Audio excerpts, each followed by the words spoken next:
Hey there, come in. I reserved a space for you at the front seat.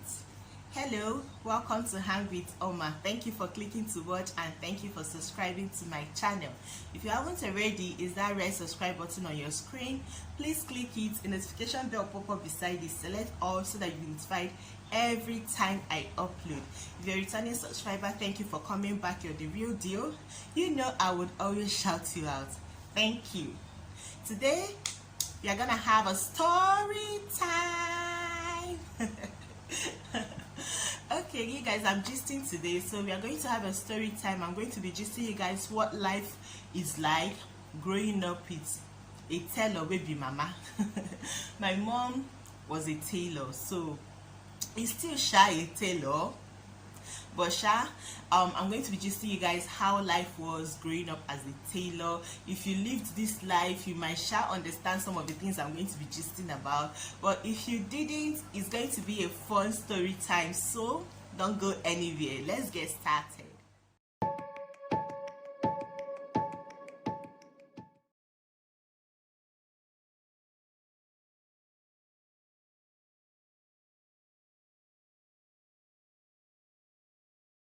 So my mom learned how to sew when we were little, and she opened up her own tailor shop where she makes dresses for people.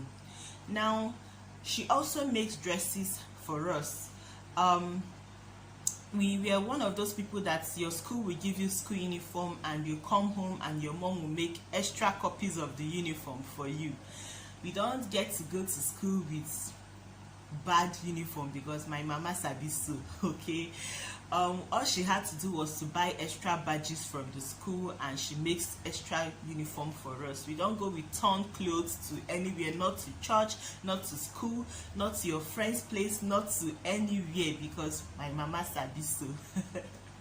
So yeah, she makes dresses for people and she also makes for us. Sometimes she makes for my dad, not all the time, because she was using the male members of our family to learn how to make clothes for men.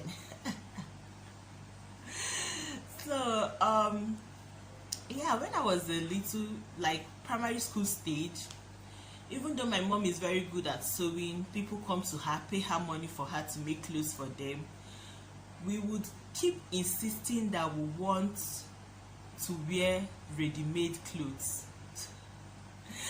So my mom likes to save money. She would want to buy materials and make clothes for us, and she's really very good at making the dresses, okay. But we'll keep telling my dad, no, we want ready-made dresses, let her buy ready-made dresses for us. So she will end up making a few, but for festive season like Christmas, Easter, all those festive period, she'll buy ready-made dresses for us because we keep insisting on it, okay. So that is it for primary school. That was how we kept living, even though we enjoy her mending our torn clothes or slim fitting our dresses to fit better, or when you buy clothes from thrift like Okerika and it needs touching, she will help you do that for you.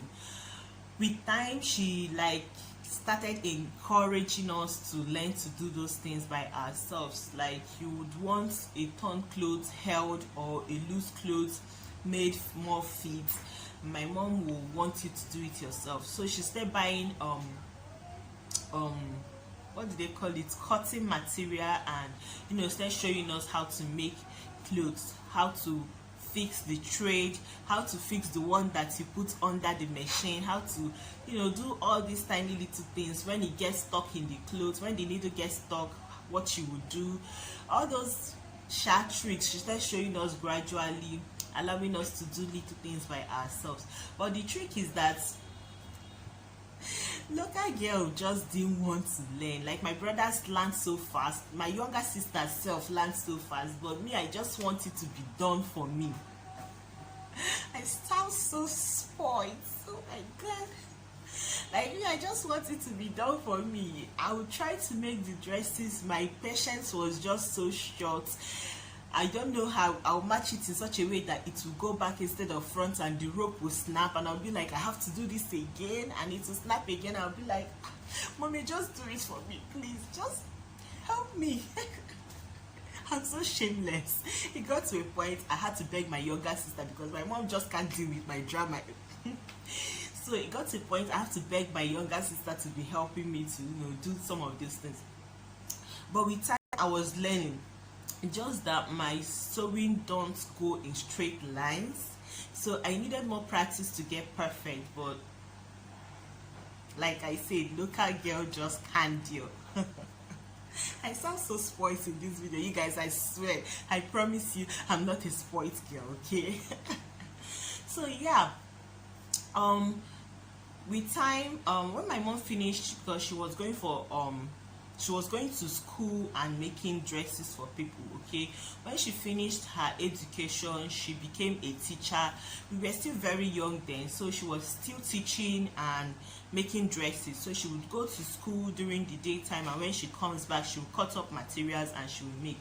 Now at a point, she started making materials like wholesale children wears, this type of materials that are like, you don't have to measure people, you just make it in different sizes. And people, like most people that come to buy from her, they come from the north, so they come and buy it in bulk and go. So she can cut like small size 50, medium size 50, big size 50, and she has the target to make all that dresses in 1 month, even as a mom that still is a teacher. So she had like 2 different sewing machines, and she got her kids involved in the business because she gotta make that money. Okay, so what happened is that most of these dresses, they are those ones that you make fine printing, like the downside of the dresses are usually pleated, well pleated. So she cuts the material, and the pleating part she gives it to her children to pleat for her, because she can't be doing all that by herself. So you guys, I can get like 10 or 15, and my brother will get 20, this one will get 20, that one will get 10, that one, like, she shares it and gives everybody. When you go to school and come back, if there is light, plug your iron. We have like 3-4 different irons. Everybody is in one corner of the house that have sockets, and you're pleating clothes. It got to a point we became so good that even if NEPA brings lights for an hour or 2 hours, you know that you must have done so many. Like, you can be watching the television and your hand is in like this, pleating and stretching, and so yeah. And she would come back, she would make. At a point you start graduating, she would, under her supervision, she will ask you to attach the cut hand for the dress, and she will see how you do it. If you're doing it wrong, she will show you like the right way to do it. So with time, she started upgrading job for us. She can tell you, like, I have some ups there, I have some belts there. You attach the up with the hand and the belt, so that she can supervise it before the down can be attached. People that sew clothes, this thing will make sense to them, but people that don't sew clothes, I'm sorry, I'm just trying to explain it the way I can, okay? So yeah, with time we start learning to attach both hand, belt and down. Hand, belt and down. Over time, start learning to attach both lining underneath. So all she has to do is to cut the material and do I don't know how to explain it, sha, but she does the most important parts of joining the material and the lining up, and we have to do the rest. So when she comes back from school, we must have done a lot of things, like most of the things that she needed to do, so that increases the number of output she has at the end of the month, so it increases the number of money she has at the end of the month. Yeah, that's what I was trying to say. So with that helped us to learn how to sew to some extent. So with time I got better at mending my own dresses, slim fitting my own dresses. I can even cut and fold it by myself. But before I got to that point that I can do all those things by myself, I had some struggling moments, I had some struggling moments. It got to a point like when Abo Bidolofo, like the teenage life ish started. So you tell your mom, like, this is the dress you want her to help you make. She will take your measurements, get the material for it, and when she's measuring you, short dresses were in vogue, so you would tell her where the tape. No, you don't want it to get to 35, which you're dealing at 32. My mom will measure you 32 and you will be happy. But by the time she's making the dress, she will add like 3 inches or 4 inches more. And when the dress is ready and you wear it, you'll be wondering, but when we were measuring it, it stopped here. What happened? So you guys, that's one of the tricks of moms making your dresses for you. She will measure it and leave it loose, and you'll be like, no, mom, you're chunky by the tight. Reduce the.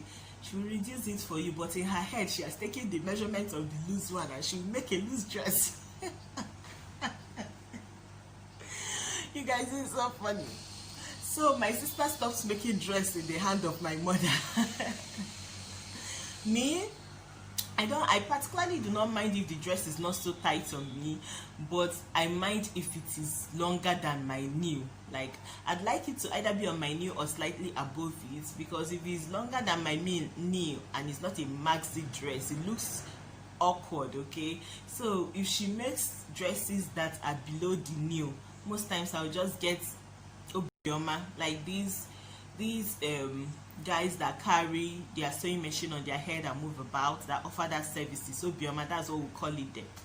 So I get them to cut the dresses for me, because then I couldn't do it myself, and I know that my mother is definitely not going to do it for me. So I'll get to obioma and pay them like 50 naira, or as of that time 20-50 naira, and they will do it for me, and I'll start rocking my dress. My mom will know that I got it, but it's what she go do. So with time, I learned how to do that by myself. But the funny thing is that by the time I learned how to do it, I was a little more grown, and my mom didn't have time for all that drama anymore. But I didn't know. So the time she made the next batch of dresses for me, I wasn't at home. I think that was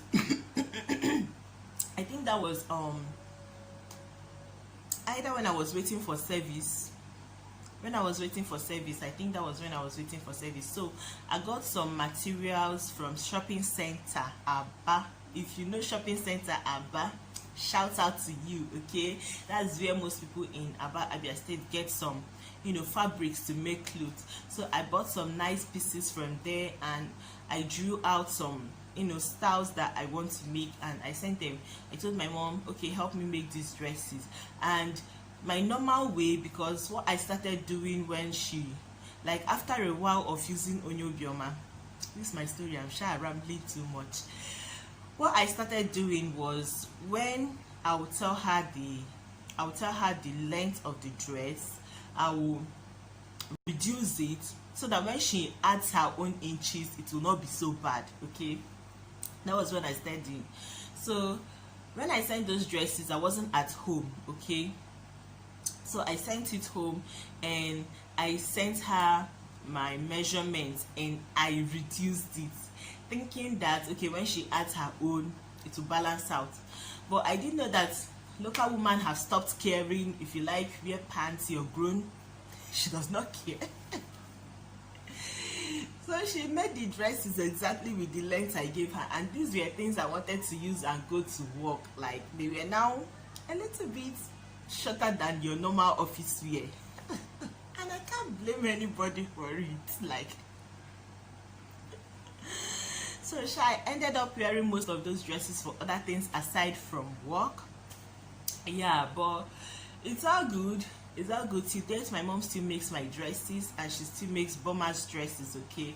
See, she's someone that constantly puts in efforts in learning. Even though she started making dresses like when we were very little, like primary school is like not primary 4, primary, like primary 1, like when we were that little. Over time, when new styles or new pattern of sewing comes out, she will go and find someone that knows those patterns, and she will pay and she will learn, so that she can make. And even though now she doesn't make dresses for people anymore, she mostly just enjoys making for herself and us when we ask her to help out. And I shall regret that I didn't learn how to take measurements and cut clothes. Like, I enjoy making things now. I don't know, for some reason I'm more satisfied when I do things myself. Things that you can say buying bread outside, something like that, it's very affordable. You can buy for 200, 300, but when you go outside and you put in the work, I don't know, I feel more fulfilled when I do those things myself now. And I feel bad that even though I can do some things in sewing, I didn't learn this most important thing, taking measurements, cutting clothes. Like, if you cannot measure and cut, then see me shaking neck like Agamariza. So yeah guys, that is the story time I have for today. If you can relate to any of these things I mentioned in the story, tell me in the comments, okay? And if you do not know what it feels like to have a mother that sews clothes, I shall don't share the gist give you. Okay, thank you so much for watching. If you haven't, please give this video a thumbs up, and if you haven't, please subscribe to my channel. It's the red subscribe button on your screen. Click it, a notification bell pop up beside it, select all so that you'll be notified every time I upload. Thank you so very much for watching. I'll see you in my next one.